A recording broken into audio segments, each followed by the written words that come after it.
Je voulais vous prévenir d'abord d'un certain nombre, je ne sais pas si c'est une bonne ou une mauvaise nouvelle, mais en tout cas, c'est une information. Le cours va être cette année un peu perturbé en raison d'opérations que je vais subir.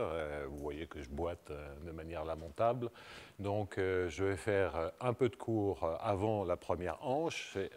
Je suis ensuite hors de combat pendant quelques temps et je finirai mon cours avant la deuxième hanche. Voilà, donc vous savez tout maintenant. Alors, précisément en termes de date, qu'est-ce que ça veut dire? Ça veut dire que je fais cours aujourd'hui, d'ailleurs aujourd'hui c'est un véritable marathon puisqu'il y a 2 heures de cours et puis 1 heure de séminaire. Et j'expliquerai d'ailleurs que j'ai été obligé de changer un peu le contenu du séminaire, de façon à ce que vous ne soyez pas pris en traite. Et je ferai cours la semaine prochaine. Ensuite, je suis hors de combat. Et je reviendrai en décembre, certainement le dernier vendredi de décembre avant la pause des vacances et je l'espère le vendredi d'avant. Donc tout ceci sera sur Internet. Je suis désolé de ne pas être plus précis. Mais le chirurgien me dit pendant 1 mois, faites pas de cours. Et mon kiné me dit, mais vous, je vous connais, le lendemain, vous marchez. Donc, entre les deux, il y a une certaine marge d'incertitude. Donc, là, c'est vraiment un cas de force majeure que je ne peux pas gérer. Alors, maintenant, venons-en un peu. Donc, vraiment, je suis confus pour ceci, mais j'ai trop traîné et là, je ne tiens plus. Donc, sur le contenu du cours, l'accent va être mis sur l'homogénéisation, mais auparavant, je vais faire cette semaine et la semaine prochaine un dernier petit zoom sur les équations paraboliques avec des coefficients irréguliers. Sur le séminaire, j'avais prévu le titre d'homogénéisation quasi-périodique. Mais depuis, entre le moment où j'ai donné le titre et aujourd'hui, il s'est passé des choses, j'ai compris un certain nombre de choses supplémentaires, et donc il y a dans aucune manière je peux faire tenir ça dans 1 heure. Donc ça fera partie du cours que je reprendrai en décembre sur l'homogénéisation, et je reviendrai dans un instant à ce sujet. Du coup, le séminaire, je prends autre chose. Ce que je vais prendre, c'est quelque chose d'un intérêt que je juge indépendant et qui peut être là, casé en 1 heure, et qui a trait à ce que l'on pourrait appeler de l'analyse et des EDP sur l'espace des mesures et comment transporter ça dans l'espace des variables aléatoires. Donc ça va être du calcul diff des EDP. C'est très abstrait, mais en même temps très élémentaire. Mais il va falloir vraiment réfléchir à ce que l'on manipule. La motivation, ce sont les Minfield Games, mais même si vous ne savez absolument pas et que vous n'avez pas suivi ma tripotée de cours sur les Minfield Games, ce n'est pas grave, puisque je vais faire ça de manière très, très indépendante. Alors, donc maintenant, sur l'essentiel du cours qui portera sur des questions qui sont reliées à l'homogénéisation. Alors, c'est un peu dangereux de dire ça, parce que, en fait, les questions qui m'intéressent sont des questions pour bien comprendre le comportement de solutions d'équations qui seront fondamentalement des équations elliptiques. C'est tellement plus simple. Des équations elliptiques, donc de modèles à base d'équations elliptiques, correspondant à des milieux, ce qui est assez typique de l'homogénéisation, c'est-à-dire typique de milieux périodiques, par exemple, mais qui présentent des défauts. Donc ces défauts sont relativement localisés.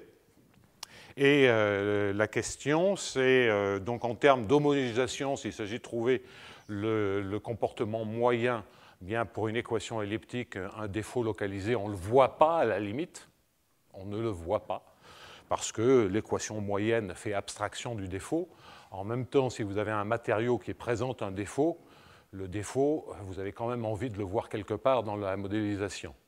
Et en particulier, donc il s'agit de bien comprendre le comportement dans un certain voisinage de ces défauts, de façon à mieux comprendre les solutions. Et on sait bien qu'à la limite, si on a un matériau parfait et qu'il y a des défauts, de dire que c'est la même chose que si le matériau était parfait, il y a un problème.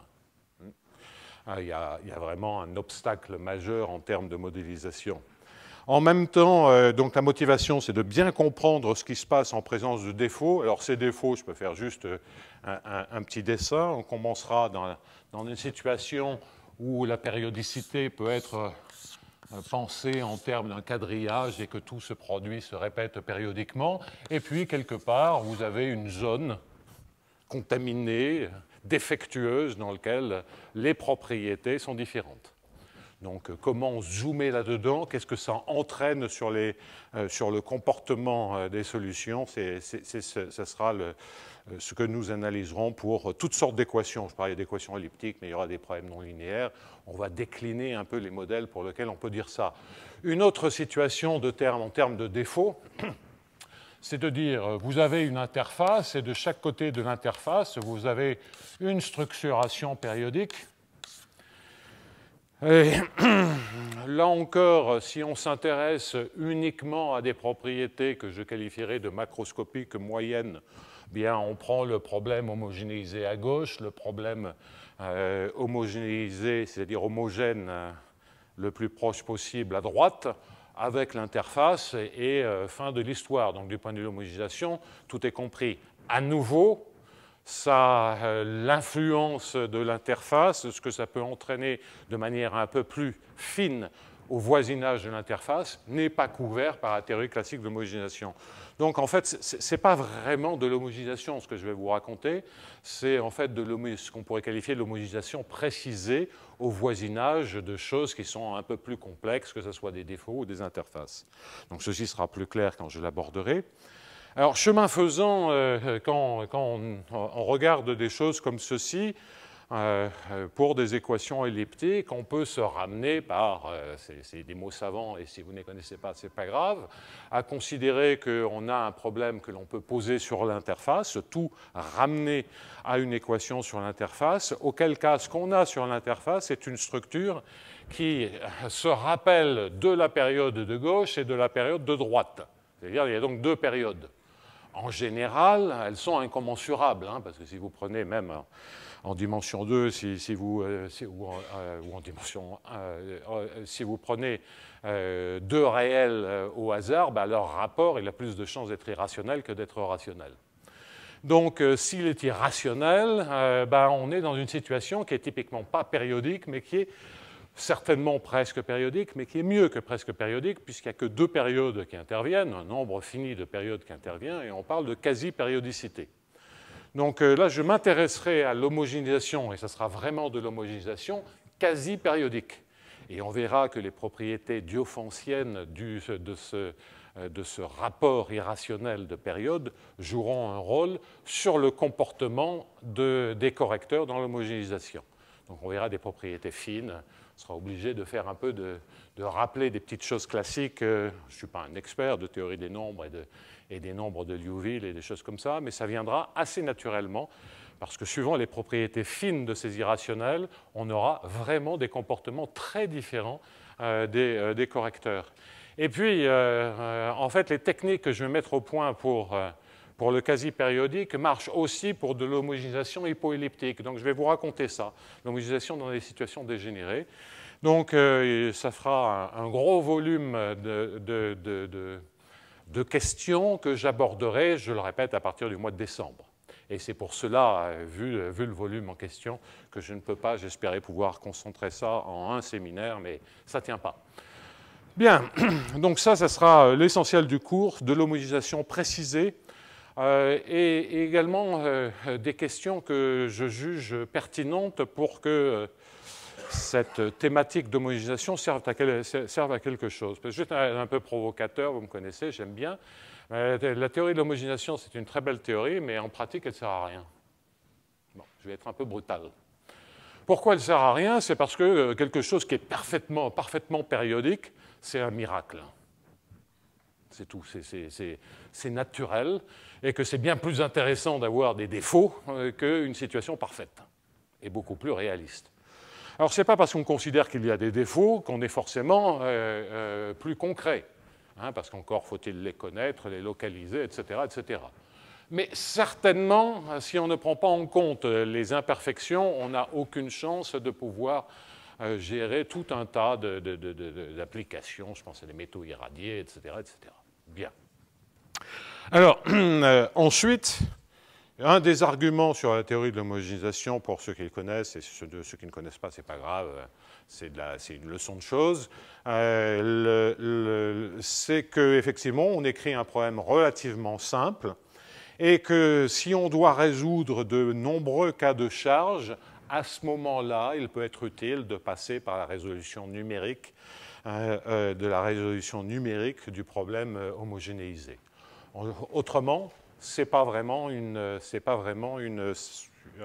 un gain numérique. Quand je parle de cas de charge, c'est beaucoup de seconds membres dans les équations, par exemple, ou beaucoup de conditions limites différentes. Alors, cet argument est vrai, mais si on regarde ce qui se passe en calcul scientifique de nos jours, les gens préfèrent travailler plutôt que d'utiliser le problème homogénéisé, ils préfèrent travailler avec ce qu'on appelle des méthodes multi-échelles, donc dans lequel, bien, grosso modo, on va faire un zoom dans la méthode de calcul macroscopique, globale. On fait des zooms locaux pour calculer un peu mieux ce qui se passe localement, en connectant cela de la meilleure manière possible avec les calculs globaux. Donc, sans du tout rentrer dans les détails, on peut d'ailleurs se servir de certaines justifications d'homogénéisation pour justifier de telles méthodes. Mais fondamentalement, vous voyez bien que dans les méthodes multi-échelles, au niveau local, ce qu'il faut résoudre, c'est justement ce dont je parlais, c'est-à-dire comprendre la structure locale des solutions. Et c'est exactement ce à quoi on va s'attacher. Donc, d'une certaine manière, c'est ce que devraient faire les méthodes multi-échelles si elles étaient totalement rigoureuses, alors qu'on est un peu plus dans l'art ou l'artisanat du calcul scientifique à l'heure actuelle dans les méthodes multi-échelles, et que la principale justification théorique est dans le cas de l'homogénéisation classique. Donc, encore beaucoup de travail à faire, mais cela dit, les méthodes multi-échelles sont utilisées en pratique pour faire du calcul. Voilà, alors ça c'est l'objectif, j'en suis parfaitement conscient, un peu vague, ce sont des mots pour l'instant, mais cela sera tranquillement précisé à partir du mois de décembre. Pour l'instant, je veux revenir d'une certaine manière sur le cours de l'an dernier, en le regardant, en complétant 2-3 points que j'ai compris depuis, et qui ne nécessitent absolument pas, un, d'avoir suivi le cours l'an dernier, et deux, même si vous l'avez suivi, de s'en souvenir. Donc, tranquillisez-vous, on va reprendre à zéro. On va reprendre à zéro, je ne vais pas tout refaire, sinon ce serait pratique. Hein. Chaque année, je referai tout. Vous avez oublié, je recommence. Je vais me concentrer sur 2-3 points qui sont des améliorations que je juge suffisamment spectaculaires pour y revenir. Donc, cette semaine, hors séminaire, donc, je vais reparler d'équations paraboliques éventuellement dégénérées avec des coefficients irréguliers.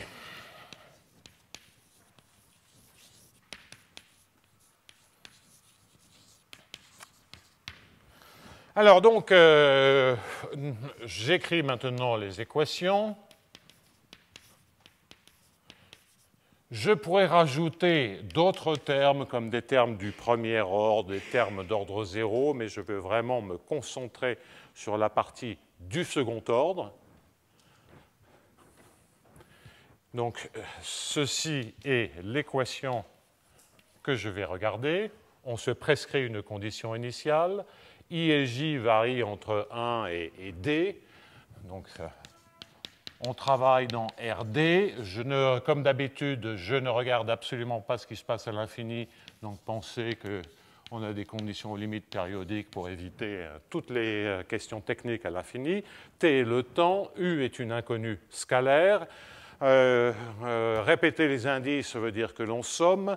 Le D rond DIJ, ce sont les dérivées partielles par rapport à XI et XJ, et je crois que tout est dit, à ceci près que l'aspect non dégénéré, l'aspect elliptique ou parabolique de l'équation correspond au fait que la matrice A qui apparaît dans l'équation à travers cette sommation est supposée définie positive, et une manière de dire qu'elle est définie positive, c'est de dire que c'est un carré rectangulaire pour toutes sortes de raisons sur lesquelles je ne reviens pas. Donc sigma de x, j'omets la dépendance en t qui ne change rien, essentiellement rien à l'affaire, et donc sigma de x, bien c'est maintenant quelque chose que je vais noter sigma i alpha, où i varie de 1 à d et alpha varie de 1 à k, et k n'a éventuellement rien à voir avec d. Bien. OK, donc ça, évidemment, ceci A est une matrice symétrique, sigma, sigma transposé. L'équation est écrite non sous forme divergence. Je ferai de petits rappels sur les équations sous forme divergence. Et j'indiquerai aussi une troisième équation qui a un sens et qui est entre l'équation sous forme divergence et non sous forme divergence. Ces trois équations correspondant à des situations probabilistes différentes. Ou légèrement différentes, pour essayer de bien comprendre la manière dont les choses s'articulent. Donc sigma, sigma transposé. L'an dernier, dans le cours, j'avais indiqué que si sigma avait une certaine régularité, à savoir W12, c'est-à-dire une dérivée dans L2, plus deux autres conditions, et l'objectif de ce que je vais faire aujourd'hui, c'est de me débarrasser d'une des deux. Donc, peu importe ce qu'étaient les conditions l'an dernier, regardons plutôt ce que seront les conditions cette année.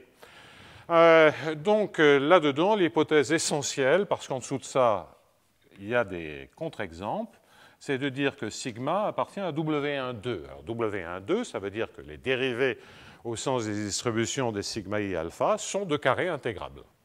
Donc, ce n'est pas très régulier, c'est d'ailleurs de moins en moins régulier quand la dimension augmente, d'une certaine manière. Bien. Alors ça ne suffira pas, cela suffit, rappel, ça a été fait l'an dernier. Donc rappel, c'est que pour l'équation sous forme divergence, donc je l'écris maintenant, sous forme divergence, à un certain sens que je ne veux pas rappeler, c'est-à-dire si le AIJ est maintenant entre les deux dérivées spatiales de U, eh bien, pour cette équation-là, sous la seule hypothèse que sigma appartient à W12, alors il existe une unique solution. Il faudrait préciser ce que vaut U0. En fait, si U0 est dans L2, il y a une unique solution. Si U0 est dans L infini, il y a encore mieux. Si U0 est dans L1 aussi, il y a une unique solution, mais ça, ce n'était pas exactement dans le cours de l'an dernier. Enfin, si, cette partie-là y était parce qu'il n'y a pas de terme d'ordre 1. Donc, essentiellement, pour n'importe quel U0 intégrable, il y a une unique solution, mais je ne reviens pas là-dessus. Dans le cas non sous forme divergence, c'est effectivement un peu plus compliqué. Et le théorème essentiel qu'il va falloir démontrer en pas mal d'étapes, donc le théorème que je veux... je pense, je finirai la démonstration aujourd'hui, c'est de dire qu'effectivement, si sigma est dans W12, si la divergence de sigma est dans L infini, et si la trace, et il va falloir que j'explique ce que c'est les notations, la trace de d sigma carré, donc c'est la trace du carré de cette matrice est majorée, et si U0 appartient à L infini, bon, par exemple, on verra des extensions la semaine prochaine. Si U0 est dans L infini, alors il existe une unique solution, bien, qui est dans L infini en t et x, qui est donc bornée, qui est continue en temps à valeur dans Lp, hein, x est borné, c'est périodique, quel que soit p fini. Et en plus, tel que U soit dans L2 en temps, à valeur dans un certain espace H, que je vais définir dans un instant. Donc, résultat d'existence et d'unicité, sous ces hypothèses, il y a l'hypothèse de régularité, et un peu comme dans les équations du premier ordre, j'ai rappelé ça l'an dernier, mais peu importe, Il y a deux types d'hypothèses, une hypothèse de régularité des coefficients et une hypothèse d'une certaine borne qui permet d'obtenir l'unicité. Bien, car il y a en fait deux étapes fondamentales, une étape qui est d'obtenir formellement l'unicité et une deuxième étape qui est de justifier les manipulations qui conduisent à l'unicité. Et c'est pour ça qu'il y a deux types d'hypothèses. Ça, c'est la partie justification, et ça, c'est la partie qui assure l'unicité, comme on le verra. Tout ceci sera expliqué dans un instant. Alors, quand je dis divergence de sigma, sigma, c'est une matrice. Qu'est-ce que ça veut dire, divergence de sigma? Ce que ça veut dire, c'est de dire que di de sigma i alpha, c'est ça que j'appelle divergence de sigma. Donc, vous dérivez par rapport à la première variable et vous sommez, donc c'est bien alpha par alpha, si vous regardez ce champ de vecteurs, c'est un champ de vecteurs dont je prends la divergence. Et c'est ça qui est borné, quel que soit alpha. Donc ça, cette divergence, c'est un vecteur dont les coordonnées dépendent de alpha, dont les coordonnées sont étiquetées par alpha. Des sigma carrés, de quoi s'agit-il? Eh bien, il s'agit d'écrire des j sigma i alpha, toujours pareil, vous gelez alpha, des i sigma j alpha. Donc vous gelez alpha, on ne somme pas sur les alpha, la alpha est fixée. Et vous prenez la matrice des dérivées premières de ce champ de vecteurs, des i sigma j, donc matrice carrée de taille d croix d, que vous multipliez par elle-même, et puis vous prenez c'est trace de d sigma carré. Ça autrement, parce que le j se retrouve ici. Donc si vous preniez le carré ici, vous auriez une jk, ça serait la composante jk de cette matrice, et prendre la trace, c'est prendre j égale k. Bien. Alors, il y a des raisons probabilistes que je rappellerai dans un instant. C'est un calcul pour comprendre d'où sort cette quantité. On va voir aussi d'où ça sort très naturellement dans un instant par une identité remarquable que je vais établir dans un instant. La dernière chose que je n'ai pas expliquée, c'est quel est cet espace H. Alors cet espace H est a priori quelque chose que je vais noter l'ensemble des U dans L2, tel que sigma transposé gradient U appartiennent à L2. Donc, c'est un espace qui ressemble à un espace de Hilbert. Il va falloir démontrer que c'est un espace de Hilbert. Ce n'est pas si évident que ça. Ce n'est même pas du tout évident. Et lorsque sigma, c'est la matrice identité, vous reconnaissez l'espace de Sobolev habituel des fonctions dans L2 dont les dérivées premières sont dans L2. Là, maintenant, vous avez des champs de vecteurs qui gouvernent le processus de diffusion. Et c'est le long de ces champs de vecteurs que vous avez une certaine intégrabilité L2. Donc, à nouveau, qu'est-ce que cela veut dire? Ce que cela veut dire, c'est que vous regardez sigma i alpha diu. Et vous demandez à ce que ça soit dans L2, quel que soit alpha. Ensuite, l'autre question, c'est si ça, c'est l'explicitation de cette notation algébrique, il n'en demeure pas moins que pourquoi ça a un sens, ça?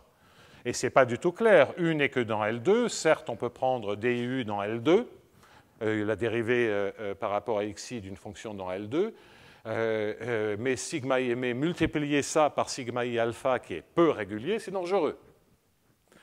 Donc, au sens des distributions, on peut donner un sens à cet objet parce que vous pouvez écrire que c'est di de sigma i alpha u, et ceci, ça a parfaitement un sens parce que U est dans L2 et sigma est mieux que dans L2, donc on peut dériver une fonction intégrable, et vous soustrayez, ce que j'ai d'ailleurs noté, moins divergence de sigma fois U. Donc, juste sous l'hypothèse que sigma est dans W12, même en oubliant le fait que la divergence soit bornée dans le théorème, vous pouvez donner un sens, si sigma est dans W12, U est dans L2, la divergence de sigma et dans L2, le produit est donc intégrable. Donc tout ceci a un sens au sens des distributions, et c'est le sens de cette quantité. Alors, on a envie d'équiper ça de la norme naturelle U carré plus la norme du vecteur, c'est un vecteur parce que ça dépend de alpha. On a envie d'équiper cet espace de cette norme, et puis évidemment, on a envie de se poser la question, est-ce que c'est un espace de Hilbert? Et deuxième question, ça j'y reviendrai dans un instant, deuxième question, ça fera partie des lemmes techniques qu'on aura à résoudre. Deuxième question, si c'est un espace de Hilbert, est-ce que les fonctions régulières sont denses dans cet espace de Hilbert?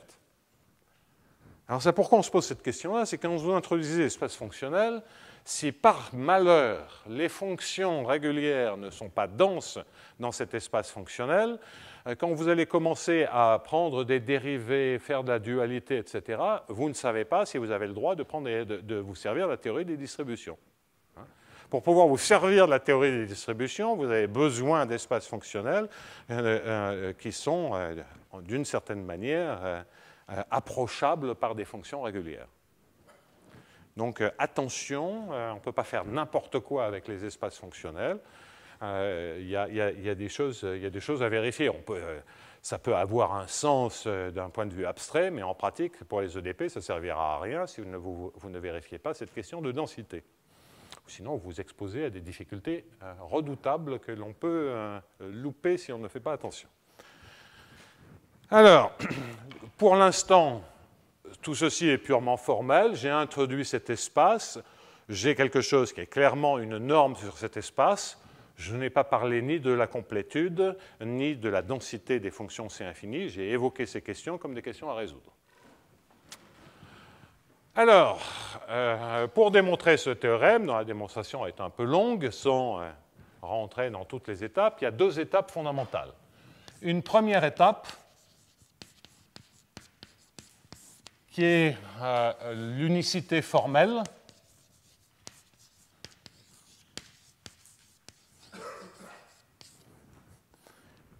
Et cette unicité formelle repose sur une identité remarquable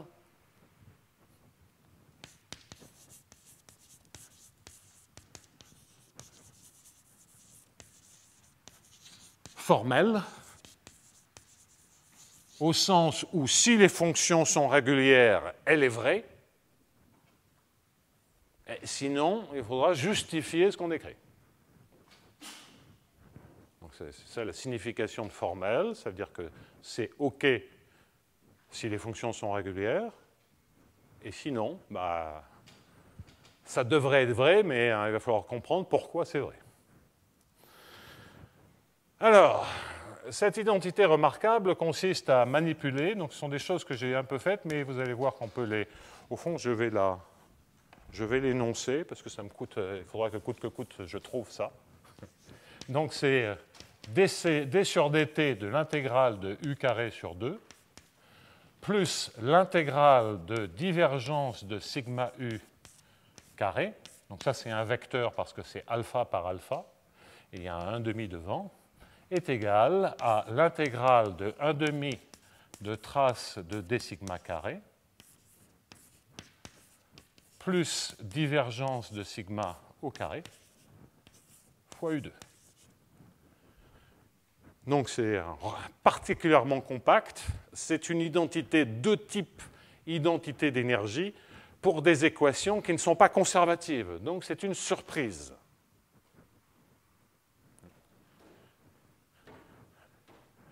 Donc j'avais indiqué dans le cours l'an dernier que si tous les trucs étaient, si tout ça était borné, alors on avait un certain nombre d'estimations a priori.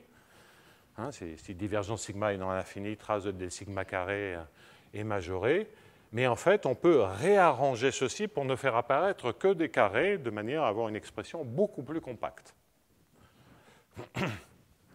Ce qui, du coup, d'ailleurs, permet de comprendre pourquoi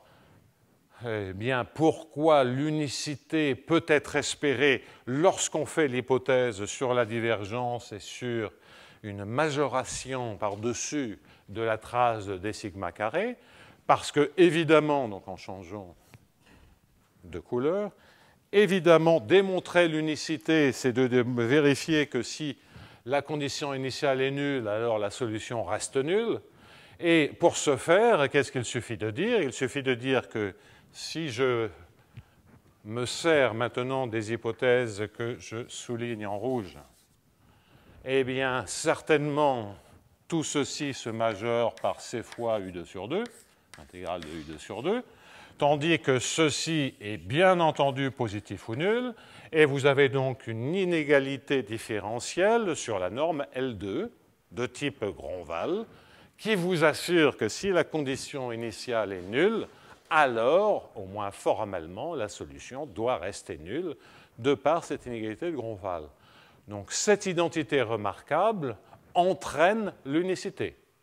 Si on sait justifier ceci pour des solutions de l'équation, alors l'unicité est assurée par cette identité que vous appliquez à la différence, qui est toujours une solution de l'équation puisque l'équation est linéaire. Bien. Donc ceci est l'étape clé pour démontrer l'unicité. Et un intérêt, me semble-t-il, intrinsèque. Alors, que vais-je effacer? Oui.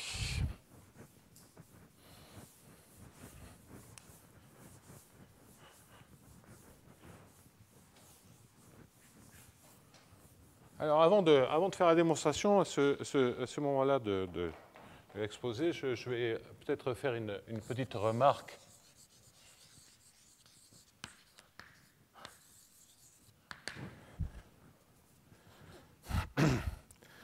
C'est que derrière une équation comme ceci, on a au moins formellement une représentation probabiliste qui nous dit que U de x et de t devrait être donné par l'espérance de U0 de quelque chose qui dépend, donc je vais l'écrire comme ceci, qui dépend de petit x et de t, où cet objet stochastique vérifie dxt égale sigma de xt dw, où w est un mouvement brownien canonique.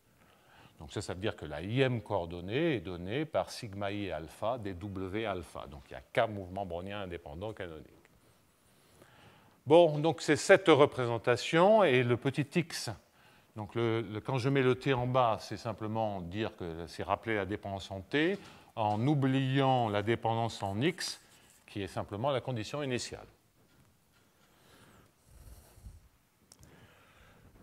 Donc, bien entendu, quand j'essaie de comprendre ce que fait la norme L2,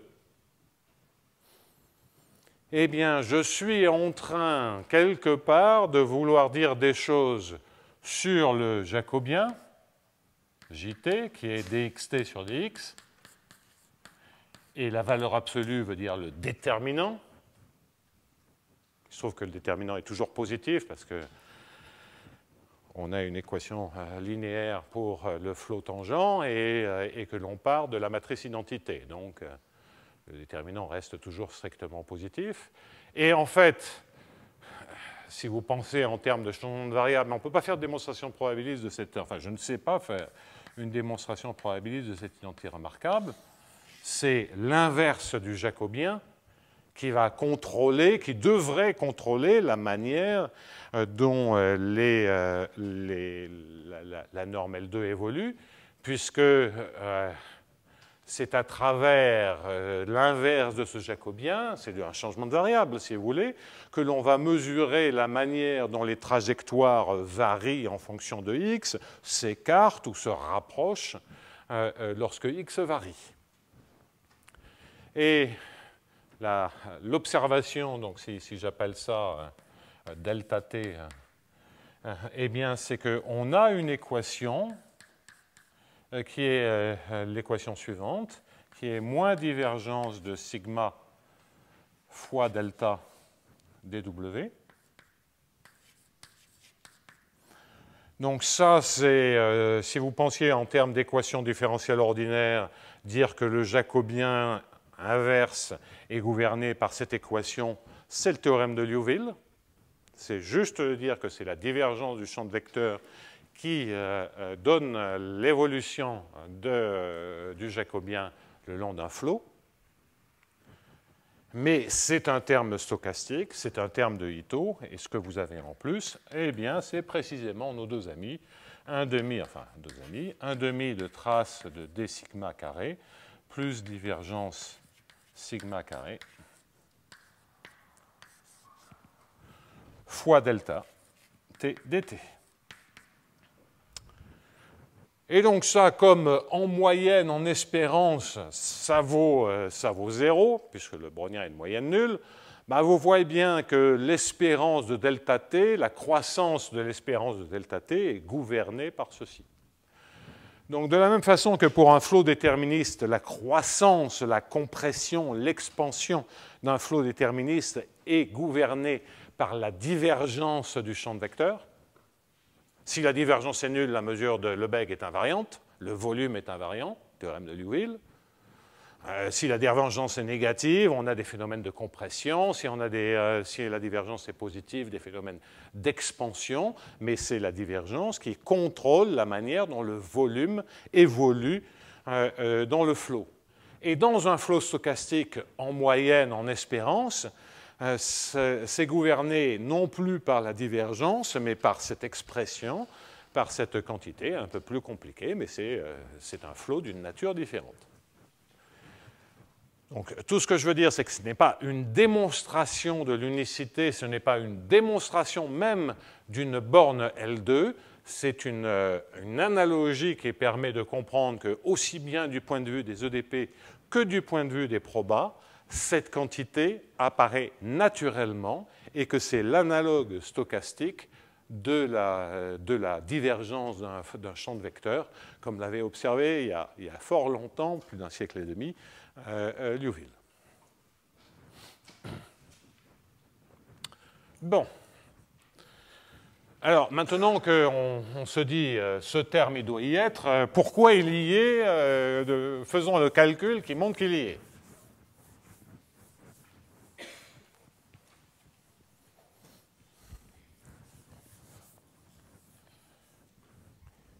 Et je dois dire, j'ai fait des manipulations sur ces identités remarquables qui conduisent à la conclusion, à des conclusions similaires, sans observer qu'en fait, on pouvait écrire quelque chose de beaucoup plus élégant, tout simplement parce que quand on commence à manipuler les indices, on s'y paume. Donc, il m'a fallu un moment pour réaliser, et je n'oserais dire combien de temps, pour réaliser à quel point les choses peuvent être écrites ensemble. Alors, commençons, et la première chose que je vais faire, c'est de rentrer le AIJ à l'intérieur, c'est-à-dire regarder, forcer la forme divergence, parce que la forme divergence est adaptée à des calculs d'énergie comme ceci. On verra dans un instant. Ce faisant, je commets une erreur qui est un plus DI de AIJ fois DIU. Alors le DI de AIJ, maintenant je me retourne vers le A, qui est sigma I alpha, sigma transposé. Donc DI AIJ, a priori, c'est 1/2 de DI sigma I alpha, sigma J alpha, plus 1/2 de DI sigma J alpha, sigma I alpha. Et je suis déjà en train de commettre une erreur, puisqu'ici il s'agit d'un DJ. OK? Et parce que j'ai l'esprit mal tourné, je vais écrire ceci sous la forme sigma J alpha DI sigma I alpha, c'est-à-dire que j'en rajoute 1/2. Et ici, je le retranche.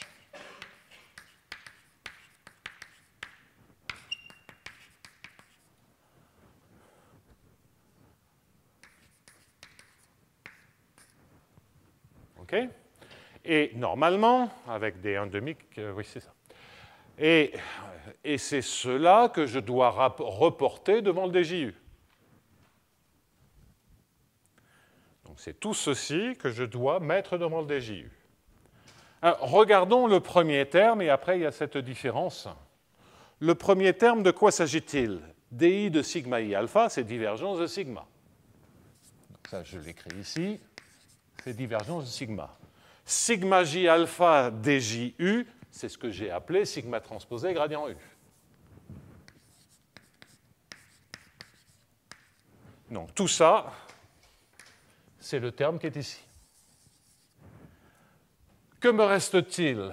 Eh bien, il me reste plus 1,5 de ce que je vais appeler bêta J DJU égale à 0, où bêta J, maintenant, c'est le champ de vecteur qui est ici.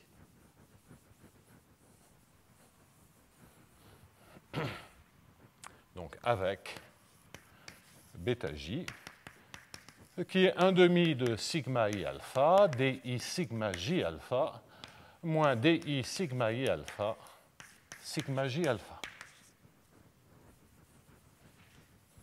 Bien. Donc ça, c'est une simple réécriture de l'équation dans laquelle j'ai forcé la forme sous forme divergence et obtenu deux termes parce que A est un carré. Un des deux termes, je l'ai manipulé en faisant rentrer cette quantité, ce qui conduit à avoir un 1 au lieu de 1,5 là-dessus. Donc, manipulation algébrique simple. Je n'ai aucune justification pour faire cela, si ce n'est ça marche. Okay? Donc, je suis franc. J'aimerais vous dire, oui, c'est évident, il y a une raison géométrique, machin, etc. Non, je ne sais pas. C'est comme ça que je sais le faire.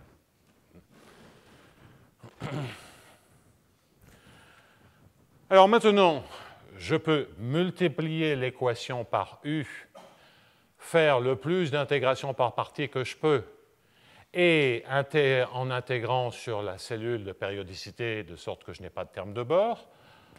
Eh bien entendu, si je fais ça pour le du sur dt, eh bien, je récupère d sur dt d'intégrale de u2 sur 2. Je regarde l'énergie interne, si vous voulez. Le deuxième terme, lorsque je multiplie par u et que j'intègre par partie, que fait-il? Eh bien, ce que ça fait, c'est en intégrant par partie, cela me donne AIJ DIU DJU, la forme quadratique associée à la matrice A. Et ça, ce n'est évidemment rien d'autre que l'intégrale de 1,5 de sigma transposé gradient U carré. C'est parce que A, c'est sigma carré. Donc, sigma carré gradient U carré, c'est sigma gradient U carré. Donc, le deuxième terme me donne 1,5 de l'intégrale de sigma transposé gradient U carré. Ben, celui-là, je n'y touche pas, simplement je ne dois pas oublier que j'ai multiplié par U. Divergence de sigma, sigma transposé gradient U, U. Quant au dernier terme, je veux éviter d'écrire trop de lignes de calcul, sinon on n'y comprend plus rien.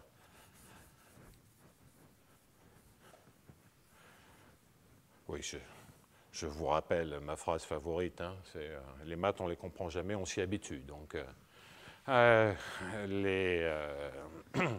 valable pour toutes sortes de choses, sauf pour les RER, parce que non seulement on le comprend jamais, mais on s'y habitue jamais. Donc, quoi qu'il en soit, faire trop de calculs avec ces indices, certainement, ce n'est pas quelque chose d'extraordinaire. Donc, quoi qu'il en soit, je multiplie par U. Multiplié par U, je peux rentrer le U dans la dérivée, et ça fait dj de U2 sur 2.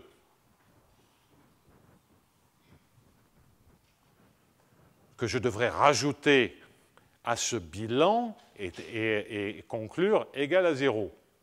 Ceci, ce que je vais faire, c'est l'intégrer par partie. Et donc, faire apparaître moins un quart, d'ailleurs, de divergence de B. Oui, il est possible qu'à la fin, on trouve un quart ici. Hein, donc, de mémoire, je ne sais plus. J'ai multiplié par U, donc là, pour l'instant, tous les demi sont corrects. Donc, un quart de divergence de bêta U2, et effectivement, pardonnez-moi, dans l'identité remarquable, il y a un quart. Je crois. J'ai un petit trouble avec ça. Un demi, multiplié par U. Oh, c'est ça. Absolument. Bien. Et donc, tout ceci est égal à un quart de l'intégrale de divergence de bêta U2. Bien. Donc ça, c'est la multiplication par U2. On va retrouver la formule. C'est plus sûr de l'effacer. Si je ne la retrouve pas exactement, comme ça, vous ne le verrez pas. Je plaisante. Mais donc, il me reste à calculer la divergence de bêta. Donc, c'est ça, en fait, la raison de regarder la différence. Bon, il y a quand même des raisons géométriques derrière ça, de commutateurs, mais bon, pour moi, ce n'est pas une explication, c'est une constatation. C'est des raisons, mais ce n'est pas une explication. Donc, divergence bêta, ben, on calcule le truc, ça veut dire quoi? C'est le dj de ça. Alors, quand vous calculez le dj du premier terme, vous voyez qu'on va avoir 4 termes. Alors, faisons-le tranquillement. dj sigma i alpha, je fais porter la dérivée ici. Ça fait dj de sigma i, di de sigma j. Ça, c'est ce que j'ai appelé trace de d sigma carré. Il n'y a pas de 1,5 puisque il y a le 1 quart qui est là. Merci. Tu as tout à fait raison. Donc, trace de d sigma carré. Et le bêta, c'est là que tu... voilà. Et effectivement, sinon on allait faire des 1/8, et ça, c'était pas bon. Merci beaucoup, ça me sauve. Donc, le 1,5 il est là. Donc, je répète, dj de sigma i, di sigma j, c'est trace de sigma carré. Ensuite, plus sigma i. Oublions, n'écrivons pas les alpha, puisque de toute façon, on fait le calcul pour chaque alpha et on somme par rapport à alpha. Donc, concentrons-nous sur les i et les j. Plus sigma i dij de sigma j, moins sigma j dij de sigma i. Ça, c'est quand je dérive par rapport à j le premier terme. Et ensuite, moins di, moins di de sigma i, dj de sigma j, et ça, c'est ce que j'ai appelé divergence sigma au carré. Donc, on voit apparaître deux des termes, mais un avec le signe plus, l'autre avec le signe moins, deux des termes qui sont dans l'identité remarquable finale, et au milieu, il y a quoi? Ben, il y a cette différence, mais cette différence, elle vaut 0. Elle vaut 0 parce que vous échangez le rôle de i et j. Donc, vous avez une expression qui fait arriver des dérivées premières de sigma. Si vous redérivez cette expression, vous pourriez craindre de voir apparaître des dérivées secondes de sigma, ce qui n'apparaît nulle part dans ce que j'ai écrit. Dans ce que j'ai écrit, il n'y a nulle part des dérivées secondes de sigma qui apparaissent dans mes résultats dans l'unicité.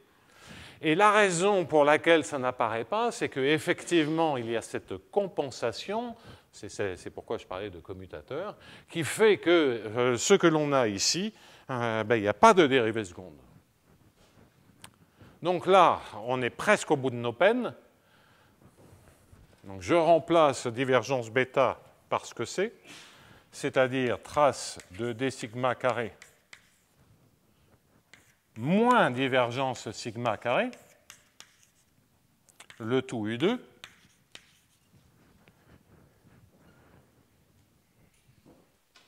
et ce que je vais rajouter, c'est aux membres de droite et aux membres de gauche, enfin, aux membres de dessus, aux membres de dessous, je vais leur rajouter 1/2 de divergence de sigma carré, donc moins 1/4 plus 1/2, ça fait plus 1/4, et donc il faut que je rajoute au-dessus plus 1/2 de l'intégrale de divergence de sigma carré U2. Donc ça, c'est bien le membre de droite dans l'identité remarquable que je vous ai annoncée. Ça, c'est bien le début de l'identité remarquable que je vous ai annoncée. Entre les deux, il y avait ce que j'avais noté, divergence de sigma U carré. Ben, il y est, parce que regardez, c'est un carré parfait. C'est sigma transposé gradient U plus divergence de sigma U.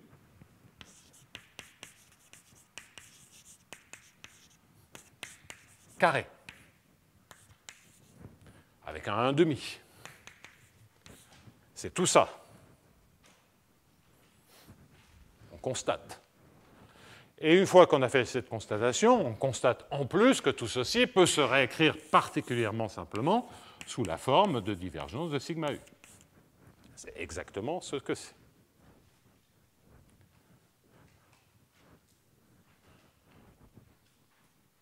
Voilà, donc voilà pourquoi cette identité remarquable est vraie. Ce n'est pas une démonstration compliquée, hein.